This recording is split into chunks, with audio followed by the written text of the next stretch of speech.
समिति की ओर से एक प्रेस कॉन्फ्रेंस का आयोजन किया गया। सुनील शर्मा ने चुनाव के मुद्दे पर कहा कि बीजेपी चुनाव के लिए हमेशा तैयार है।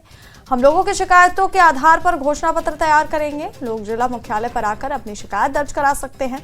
सुनील शर्मा ने आगे बताया कि जो लोग मुख्यालय नहीं आना चाहते वो टोल फ्री नंबर पर भी अपनी शिकायत दर्ज करा सकते हैं।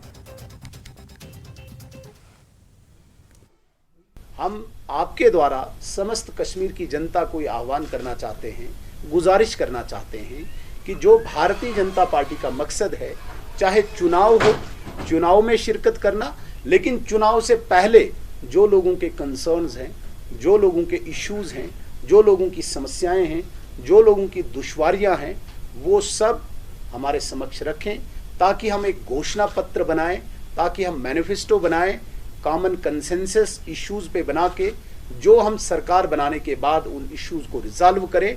तो आपके चैनल्स के माध्यम से हम सारे कश्मीर के समस्त लोगों को आह्वान करना चाहते हैं, भारतीय जनता पार्टी की ये टीम आपके दरवाजे पे डिस्ट्रिक्ट हेडक्वार्टर्स पे आएगी। आप सब लोगों से निवेदन है, आप डिस्ट्रिक्ट हेडक्वार्टर्स पे आ सकते हैं, अपने इश्यूज को लेके, अपनी परेशानियों को लेके हमारे समक्ष आप चर्चा कर सकते हैं, रिटन मेमोरेंडम भी दे सकते हैं, ताकि हम सब इसको कंपाइल करके, हमारी डेडलाइन 15 अगस्त तक है, 15 अगस्त तक हम कंपाइल करके एक रिपोर्ट तैयार करें जो हम दिल्ली भेज के इसको घोषणा पत्र का एक रूप दे, एक शक्ल दे, एक आकार दे। ये हमारा मकसद है। डेमोक्रेटिक